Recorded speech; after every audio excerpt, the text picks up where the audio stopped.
தூக்கும் தும்க்கும் என்ன வித்தியாசம்? முதல் இப்படி 2 செப்பரேஷன் இருக்குன்றது உங்களுக்கு தெரியுமா? இந்த வீடியோல நம்ம கிளியரா பார்க்கலாம். ஸோ ஆக்சுவலா தூ தும் ஆப் அப்படின்னு சொல்லி 3. யூ அப்படின்ற இங்கிலீஷ்ல இருக்க ஒரு வார்த்தைக்கு ஹிந்தியில 3 சொல்லுவோம். தூ தும் ஆப்.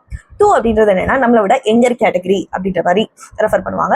தும் அப்படின்றது சேம் ஏஜ் கேட்டகரியாவும், ஆப் அப்படின்றது ரெஸ்பெக்ட் கேட்டகரியாவும் ரெஃபர் பண்ணுவாங்க. ஸோ இந்த தூ அண்ட் தும் இருக்கு பாத்தீங்களா, இது ரெண்டுக்கும் ஒரு சில திங்ஸஸ் இருக்கு. டூ கேட்டகரி வந்து நம்மளோட எங்கர் கேட்டகரி அப்படின்றத ஒன்று சொல்லியிருக்கோம். பட் அதோட சேர்த்து இன்டிமசி அப்படின்ற ஒரு கேட்டகரியும் இருக்கு. லைக் நம்மளுக்கு ரொம்ப பிடிச்சவங்க, நமக்கு ரொம்ப க்ளோஸா இருக்கிற பர்சன்ஸ் அப்படின்றவங்கலாம் நம்ம தூ அப்படின்றத ரெஃபர் பண்ணுவோம். அது வந்து மரியாதை குறைவா அப்படின்ற மாதிரி கிடையாது, அவங்களுக்குள்ள இருக்கிற ஒரு உரிமை அப்படின்ற மாதிரி கூட வச்சுக்கலாம். அவங்க 2 பேத்துக்குள்ள இருக்கிற ஒரு பாண்டிங் அப்படின்ற மாதிரி கூட யூஸ் பண்ணலாம். தூ தான் யூஸ் பண்ணணும்னு நான் சொல்லல, அவங்க உங்களுக்கு எவ்வளவு கம்ஃபர்டபுளா இருக்காங்களோ அதுக்கேற்ற மாதிரி நீங்க தூ அப்படின்றத யூஸ் பண்ணிக்கலாம் அப்படின்றத நான் சொல்றேன்.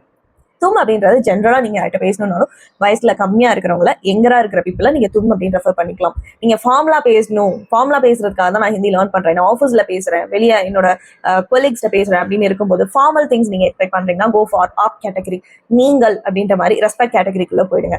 ஸோ தூ தும் ஆப். ஸோ இந்த 3 கேட்டகரி இருக்கு. தூ அப்படின்னாலும் நீதான், தும் அப்படின்னாலும் நீதான், ஆப் அப்படின்னா நீங்கள் வித் ரெஸ்பெக்டா நம்ம சொல்றதுக்கு யூஸ் பண்றது. ஐ ஹோப் இப்போ இந்த 3 திங்ஸ் உங்களுக்கு கிளியரா இருக்கும்னு நினைக்கிறேன்.